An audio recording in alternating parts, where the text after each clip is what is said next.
कैसे, आखिर कैसे कोई प्लेयर इतना एटीट्यूड रखते हुए, इतना अग्रेशन रखते हुए वर्ल्ड का नंबर 1 बैट्समैन बन सकता है, वो भी एक टीम का कैप्टन होकर। यही सब सवाल चलते थे जब एक टाइम पर रिकी थॉमस पॉन्टिंग बैटिंग करा करते थे, फिर चाहे वो ऑस्ट्रेलिया को इनविंसिबल टीम बनाना हो या फिर 3 कंसेक्यूटिव वर्ल्ड कप जीतना। इस प्लेयर ने वो सब अचीव करा ऑस्ट्रेलिया के साथ जो कि किसी ने इमेजिन भी नहीं किया होगा, जो उन्हें उस टाइम का अनडिस्प्यूटेड गोट बनाता है। In the elite people of Australian cricket, he ticks every box. Achievement से लेकर अग्रेशन तक पॉन्टिंग ने थ्रू आउट द करियर वो सब करा जो उन्हें जीत दिलवा सकता था, फिर चाहे वो सही हो या फिर गलत। आज के इस वीडियो में हम बात करेंगे उस विलन की जो कि विलन होते हुए भी कई हीरोज से ऊपर थे।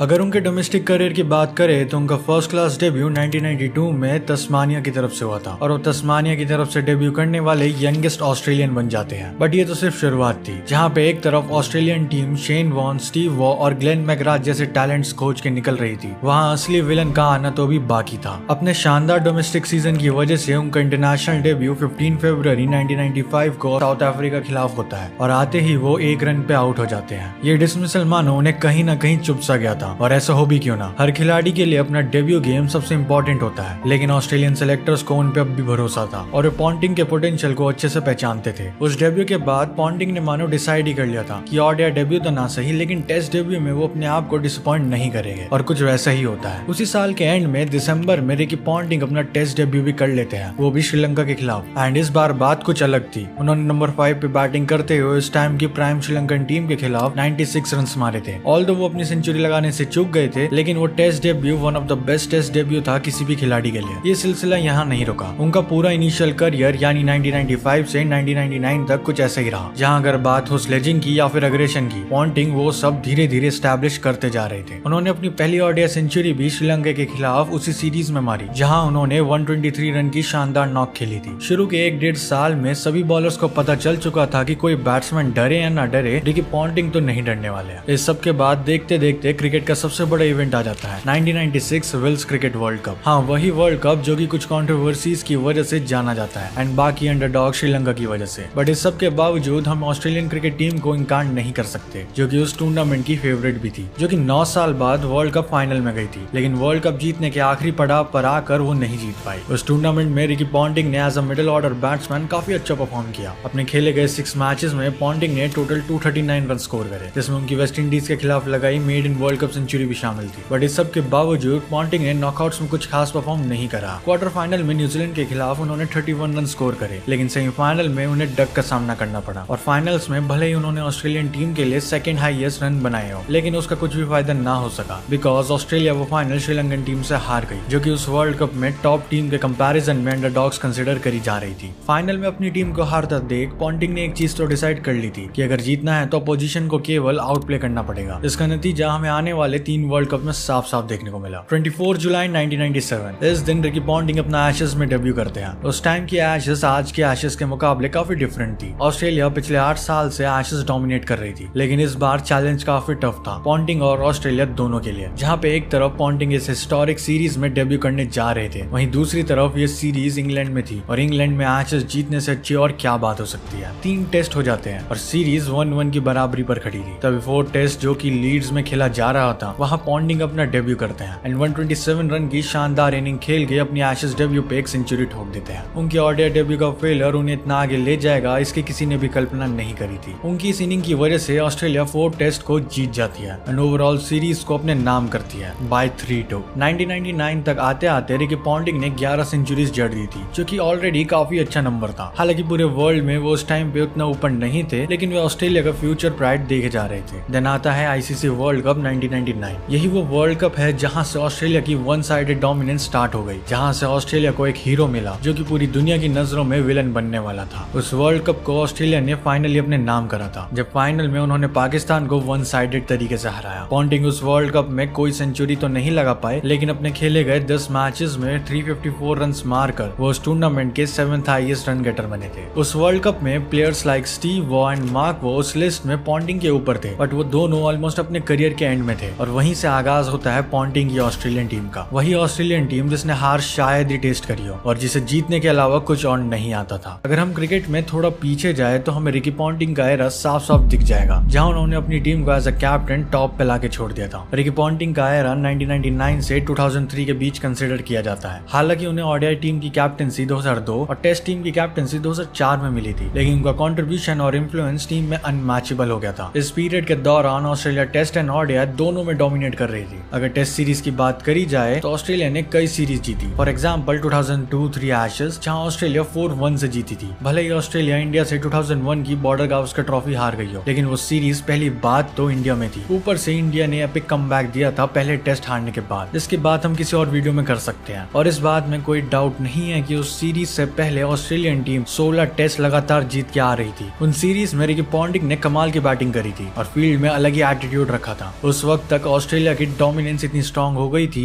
कि 2003 से 2007 की ऑस्ट्रेलियन टीम को अब तक की बेस्ट टीम माना जाता है। बट ये सब तो सिर्फ शुरुआत थी और डोमिनेशन का राइज हमें और देखने को मिला जब रिकी पॉन्टिंग को कैप्टनसी दी गई थी। अर्ली 2000s में ऑस्ट्रेलियन टेस्ट टीम काफी अच्छा परफॉर्म करते हुए नजर आ रही थी, लेकिन ओडीआई टीम का हाल कुछ उतना खास नहीं था। इस सब की वजह से स्टीव वॉ ने 2002 में ओडीआई कैप्टनसी छोड़ दी थी एंड फाइनली रिकी पॉन्टिंग को कैप्टनसी दे दी जाती है। एक तो अग्रेसिवनेस, ऊपर से टीम का बेस्ट बैट्समैन, एंड जब वही प्लेयर टीम का कैप्टन बन जाए तो चीजें काफी हीटअप तो होनी ही थी। पॉन्टिंग को ओडीआई की कैप्टनसी मिलने के बाद मानो ऐसा लग रहा था कि उनका टेस्ट फॉर्म भी एलिवेट हो रहा है। 2002 की साउथ अफ्रीका की टेस्ट सीरीज में उन्होंने अनबीटन 100 मारा, जिसने उन्हें वो सीरीज 2-1 से जितवाने में मदद करी। उन्होंने लेटर 2002 में पाकिस्तान के खिलाफ भी कमाल की बैटिंग करी, जहां उन्होंने केवल 3 टेस्ट मैचेस में 85.50 की एवरेज से 342 रन ठोक दिए और ऑस्ट्रेलिया वो सीरीज 3-0 से जीत गई। पॉन्टिंग ना ही केवल as a captain but also as a player काफी कंट्रीब्यूट कर रहे थे as compare to other people. But अभी मेन चीज आनी बाकी थी और वो थी 2003 का ओडीआई वर्ल्ड कप। 2003 के वर्ल्ड कप को कौन ही भूल सकता है। वो वर्ल्ड कप उस टाइम के हर इंडियन फैन को याद ही होगा। न केवल इंडियन टीम उस वर्ल्ड कप के फाइनल्स तक गई थी, बट उस वर्ल्ड कप में इंडियन टीम की जान सचिन तेंदुलकर ने रिकॉर्ड ब्रेकिंग 673 रन बनाए थे। But at the same time वो वर्ल्ड कप उस टाइम के इंडियन फैंस के लिए एक नाइटमेयर से कम नहीं था। सचिन तेंदुलकर से लेकर सौरव गांगुली तक पूरी इंडियन टीम को ऑस्ट्रेलिया से हार झेलनी पड़ी और इसका रीजन था रिकी पॉन्टिंग। अगर उस वर्ल्ड कप की शुरू से बात करें तो ऑस्ट्रेलिया आउटस्टैंडिंग फॉर्म में लग रही थी। मानो ऐसा लग रहा था कि वो हर मैच बस फॉर्मेलिटी के लिए खेल रही हो और उन्हें पता था कि ये वर्ल्ड कप ऑलरेडी उनका ही है। न ही केवल ऑस्ट्रेलिया ग्रुप स्टेजेस में अनबीटन रही, लेकिन सुपर 6 में उन्होंने एक भी मैच नहीं हारा। ब्रेट ली से लेकर मैथ्यू हेडन तक, मैकग्राथ से लेकर एडम गिलक्रिस्ट तक, सभी प्लेयर्स अलग ही फॉर्म में लग रहे थे। बट इस सब की वजह और फिर ऐसा कह लो कि इन सब की ताकत और कोई नहीं, उनके कैप्टन रिकी पॉन्टिंग थे, जो कि टीम में एक चैंपियन मेंटालिटी लाते थे, क्योंकि वे खुद 1999 के वर्ल्ड कप विनर थे। फाइनल मैच आते आते किसी को भी नहीं लग रहा था कि टीम हार भी सकती है। फाइनल मैच में ऑस्ट्रेलिया इंडिया के अगेंस्ट थी। पॉन्टिंग उस फाइनल मैच से पहले 285 रन बना चुके थे, जो कि सौरव गांगुली एंड सचिन तेंदुलकर के बाद थर्ड हाईएस्ट थे उस वर्ल्ड कप में। लेकिन जहां एक तरफ इंडियन टीम 2 से 3 प्लेयर्स के भरोसे मैच जीत रही थी, वहीं यहाँ एक से एक बढ़कर प्लेयर कंट्रीब्यूट कर रहे थे। फाइनल मैच आता और ऐसा लग रहा था कि रिकी पॉन्टिंग उसी मैच का इंतजार कर रहे थे। पहले बैटिंग करते हुए ऑस्ट्रेलियन टीम 105 पे अपना पहला विकेट खो देती है and Ricky Ponting 14th over में क्रीज पर आ जाते हैं और बस उसके बाद शुरू होता है रिकी पॉन्टिंग का तांडव। शॉट के बाद शॉट, रन के बाद रन। इनिंग खत्म होते ही रिकी पॉन्टिंग 140 रन की नाबाद पारी खेल चुके थे, जिसने इंडिया को एक तरफा हराने में काफी मदद करी और ऑस्ट्रेलिया अपना सेकंड कंसेक्यूटिव वर्ल्ड कप जीत गई। 140 रन की आइकॉनिक नॉक की बदौलत पॉन्टिंग को प्लेयर ऑफ द मैच भी मिला, वो भी एक वर्ल्ड कप फाइनल में। और एज अ कैप्टन ये दूसरी बार था कि किसी कैप्टन को प्लेयर ऑफ द मैच मिला हो वर्ल्ड कप फाइनल में। इसलिए शायद स्टीव वॉ ने ओडीआई कैप्टनसी छोड़ने के बाद कुछ ऐसा कहा था, Ricky Ponting was destined to lead his country. I couldn't have handed Australian cricket's ultimate individual honor to a more capable and deserving man.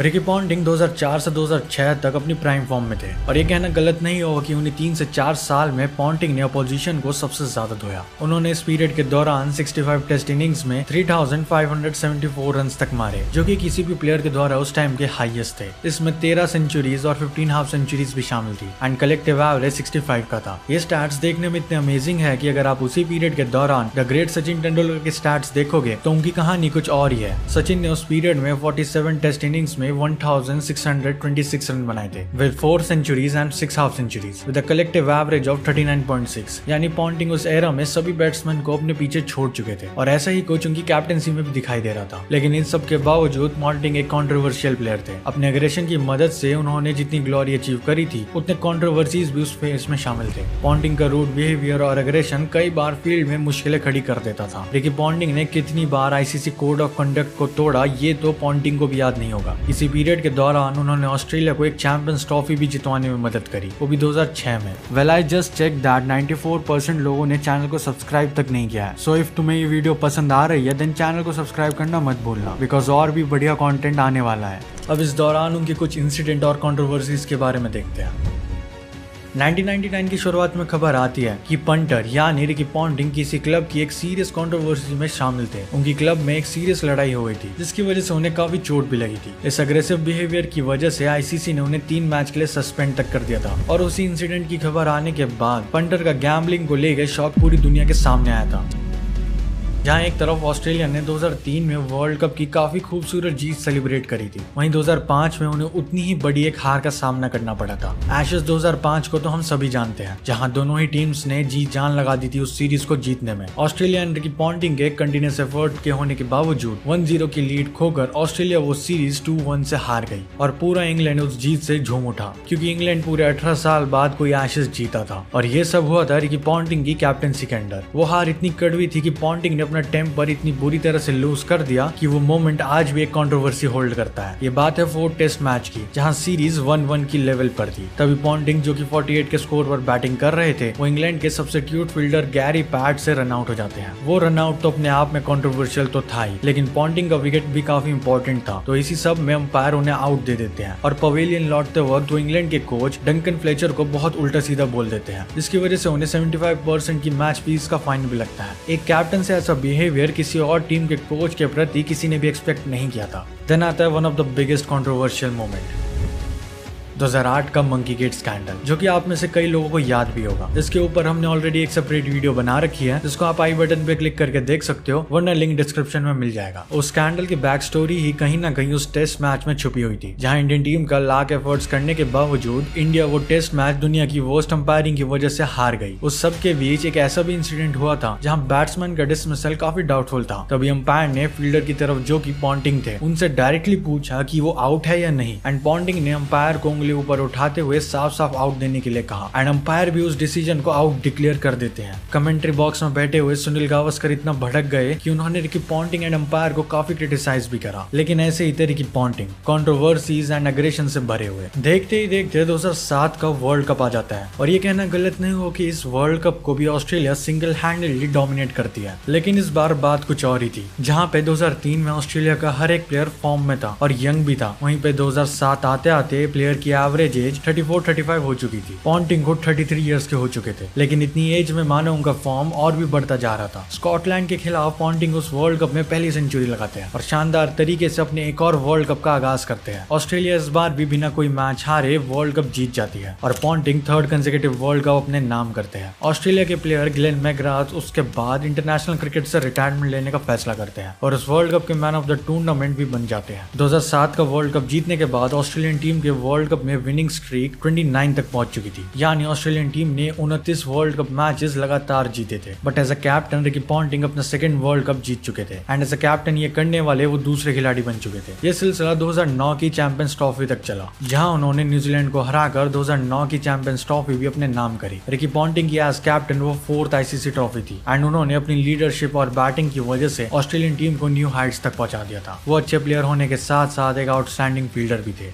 इतिहास गवाह है कि किसी भी टीम का अगर कोई प्राइम फॉर्म चल रहा हो तो उसका डाउनफॉल भी कभी न कभी आया ही है, और यह होना लाजमी भी है, क्योंकि जो प्लेयर्स उस टीम को पीक तक पहुंचाते हैं उन्हीं प्लेयर्स के रिटायरमेंट के बाद टीम डाउनफॉल के पाथ पर चल पड़ती है। और ऐसा ही कुछ रिकी पॉन्टिंग के साथ होने लग रहा था। इस डाउनफॉल की शुरुआत होती है 2007 में, जब शेन वॉर्न और ग्लेन मैकग्राथ रिटायरमेंट ले लेते हैं, और 2008 में एडम गिलक्रिस्ट भी। सबसे पहले ऑस्ट्रेलिया और इंडिया के बीच सिडनी टेस्ट मैच कंट्रोवर्सी होती है, जिसके बारे में आप सब जानते ही होंगे। वो कंट्रोवर्सी इतनी ज्यादा डिस्टर्बिंग थी कि इसके बारे में हम किसी और वीडियो में डिस्कस करेंगे। लेकिन उस मैच के बाद Indian fans and even Australia press reporters Ricky Ponting के ऊपर कई सवाल लेकर चढ़ जाते हैं और कई सारी थ्योरीज भी बिल्ड हो जाती है इस टेस्ट मैच के अराउंड। उसके बाद होती है 2008 में सीबी सीरीज, जिसको कोई इंडियन फैन कभी नहीं भूल सकता। सीबी सीरीज को हमने 2 वीडियोस में ऑलरेडी कवर करा हुआ है, आप आई बटन पे जाके उस प्लेलिस्ट को देख सकते हो, वरना दोनों ही वीडियो का लिंक डिस्क्रिप्शन में मिल जाएगा। वो सीबी सीरीज इंडिया के लिए एक हिस्टोरिक सीरीज थी जो उन्होंने ऑस्ट्रेलिया को हरा कर जीती थी। एंड इसके बाद 2008 की बॉर्डर गावस्कर ट्रॉफी में पॉन्टिंग 2-0 से वो सीरीज भी हार जाते हैं। कुछ प्लेयर्स का रिटायरमेंट ही हुआ था कि इतने में पूरी टीम को डाउनफॉल देखना पड़ गया और अब रिकी पॉन्टिंग की कैप्टनसी के ऊपर भी सवाल उठने लग गए थे। नॉट जस्ट कि ऑस्ट्रेलियन टीम वो रिजल्ट प्रोड्यूस करके नहीं दे पा रही थी, लेकिन उस टाइम पर रिकी पॉन्टिंग भी बैटिंग में कहीं ना कहीं फॉर्म खो चुके थे। 2008 से 2010 तक पॉन्टिंग ने केवल 32 टेस्ट इनिंग्स खेली, जिसमें उन्होंने 45 की एवरेज से 2218 रन बनाए। ये स्टैट्स अगर आप बाकी बैट्समैन से कंपेयर करोगे तो आपको साफ साफ दिखेगा कि पॉन्टिंग का वो एरा खत्म हो चुका था जो कि पहले चल रहा था, जहाँ पे 2003 से 2007 तक ऑस्ट्रेलियन टीम तीनों बॉर्डर गावस्कर ट्रॉफी जीत चुकी थी। वहीं 2008 से 2010 तक ऑस्ट्रेलिया दोनों बॉर्डर गावस्कर ट्रॉफी हार चुकी थी। पिछले दोनों वर्ल्ड कप्स की तरह 2011 में भी पॉन्टिंग अपनी कैप्टनसी रिटेन करते हैं। ये डिसीजन मैनेजमेंट के द्वारा एक ट्रस्ट के रूप में लिया गया था ऑस्ट्रेलियन टीम के डाउनफॉल के बावजूद। अब ये डिसीजन ऑस्ट्रेलियन मैनेजमेंट के लिए कैसा साबित हुआ ये तो नहीं पता होगा, लेकिन हम सबको ये याद है कि इंडिया ने ऑस्ट्रेलिया को क्वार्टर फाइनल्स में हरा दिया था और ऑस्ट्रेलिया जो कि लगातार 3 वर्ल्ड कप्स में डोमिनेट कर रही थी, उनकी 34 मैचेस की अनबीटन स्ट्रीक ब्रेक हो गई थी। रिकी पॉन्टिंग ने उस मैच में शानदार 104 रन बनाए थे, जो उनकी 5th वर्ल्ड कप सेंचुरी भी थी। हालांकि उन्होंने एक कैप्टन नॉक खेली थी, लेकिन वो ऑस्ट्रेलिया के वर्ल्ड कप एग्जिट को नहीं रोक पाए। इस हार के बाद रिकी पॉन्टिंग ने टेस्ट एंड ओडीआई की कैप्टनसी से रिजाइन कर दिया। रिकी पॉन्टिंग की कैप्टनसी के वो 9 साल कोई भी ऑस्ट्रेलियन फैन नहीं भूलना चाहेगा। उन्होंने एज अ कैप्टन इतना अचीव करा कि वो अब तक के बेस्ट कैप्टन में माने जाते हैं। न ही केवल कैप्टनसी से, लेकिन अपनी बैटिंग से भी उन्होंने अपनी टीम को अलग लेवल पे जाके खड़ा कर दिया था एंड अपनी प्राइम में ऑलमोस्ट सारे रिकॉर्ड ब्रेक करके रख दिए थे।